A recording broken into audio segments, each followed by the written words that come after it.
While the team's coming up, I'll just tell you a little bit more about it. 2 weeks ago today, we went over to the res just outside of Fort Washakie, and Dave Harrington has put together this video that just hits some of the things that happened on the trip. Anyway, we want to give you a little bit of the information. I want to tell you who went on the trip. This is Miles Hartung, Dave Harrington, Jane Sizemore, or Saint Jane as we call her, Jean Rohrbeck, and then some of you know Sarah Markin. Sarah Merchant now is her married name, from the Boulder Church. She came with us as well. That's Ken and Ann's daughter. So we had a team of 6, had a really good experience. I'm going to let each one of these guys give their thoughts and comments, and I'll come back and mention whatever they don't mention.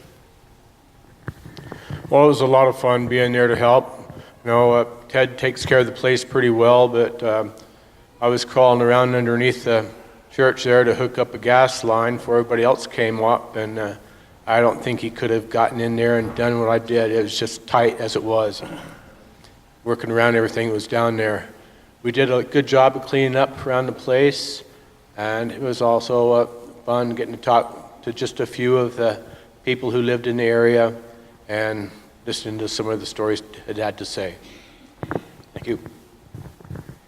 On the screen right now is the pastor who's anchoring the place from Lander, and this is Grandma. I'm Billy. Okay, it's been a while. Anyway, we had a great session with Sarah, who you see right there. She asked us about the long-term goals and what we intend to do there, because so much of what we do seems like just hanging on. We haul garbage, we trim the trees, little things like that. And we've never asked those questions before. And it led to, do you think we should still continue? And all I can tell you is that I personally feel called to do this. We can't see the end from the beginning, but somebody else can. And I think that I'm being called to do that. Oh, and the mandatory trip to the garbage, to the dump. Jane misses that. Yeah. I never got to go to the dump. Lucky me. I take care of the food. I plan the meals and buy the groceries and prepare the food. So that's my job on the mission team. And I would like to tell you that Pam, the minister's wife, is going to come here and speak to UMW. We have a luncheon on October 12th, and she's going to come and speak about the work on the reservation and hopefully how we can help her in any way. So I hope it's going to be for UMW, but all of you are invited. So I hope that some of you will think about it and decide to come for that luncheon. It's at 12 o'clock on October 12th in the Fellowship Hall. Or not in the Fellowship Hall, in the Sunrise Room. I just want to add some to what Jane was talking about. Pam has a vision for doing some things with women there on the reservation. We can't talk about it yet because nothing's come together on it, but I think that's important. And she also took off on David's idea a year ago to possibly bring some of the children over here at the end of music camp to actually see that program.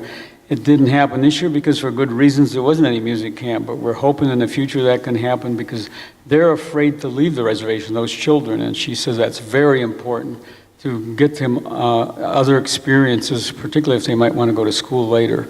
And she also has a vision for having enough people to put in a good number of people in the sanctuary, which hasn't been happening. So we appreciate Pam and Scott for their leadership. Thank you, team. Just a few other things. We always have to remember one really important thing. Even though the res is 110 miles away and it feels like, in effect, we view them as our neighbors, it's a totally different culture, totally different set of rules. Whenever we get there, Ted always reminds us, hey, this is a third world nation. And so one of the hardest things for the team is to go there because we want it to be like here. Well, it's never going to be like here.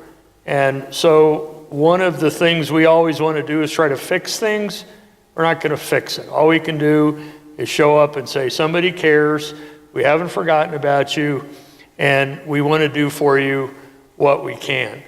And so and sometimes, as one of the guys mentioned, I don't remember which one it was, it feels sort of like what we're doing is just not that big a deal.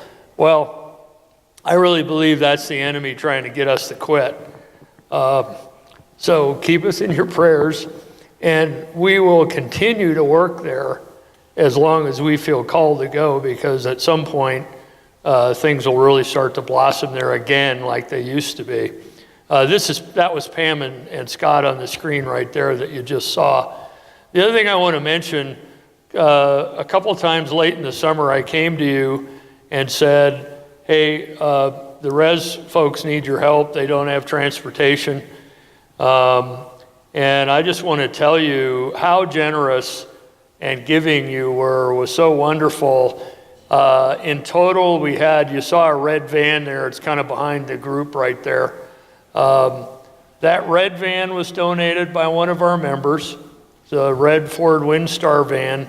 And then with the value of that van plus the cash that was given amounted probably to a total of about $10,000.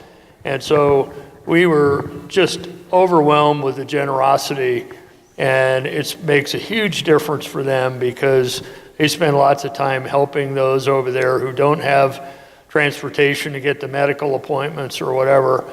So we've given them the van. They're thrilled with that. It's very roadworthy. The other thing that we did was paid for the installation and filling of a 500-gallon propane tank, which had been taken out back in May due to some legal problems. So they were getting ready to head into winter without any heat. Didn't think that sounded like a good plan, so we were able to pay to get that put in place. And now going forward, we'll have a maintenance fund here for keeping that vehicle up and running and roadworthy. And those of us who have a vehicle, we all know how expensive that is. So the monies that in the past they would have had to use to try to keep that thing going, now they can devote to other purposes and things that before maybe they wouldn't have been able to afford. So again, want to thank you all for your prayers, for your very generous donations, for all the support you've given us. We fully intend to return next year. It'll be our 10th year, and if any of you are interested or want more information, please ask any of us up here, Brian, Mary, but thank you again for the chance to come and report to you. Oh yeah, I wanted to mention also Greg Flesvig, a big guy with a green shirt, you saw him mowing there. He came by and made a special guest appearance and helped us one afternoon, which we also really appreciated. So anyway, that it? Okay, all right. Thank you so much for the chance to go and represent you. Thank you.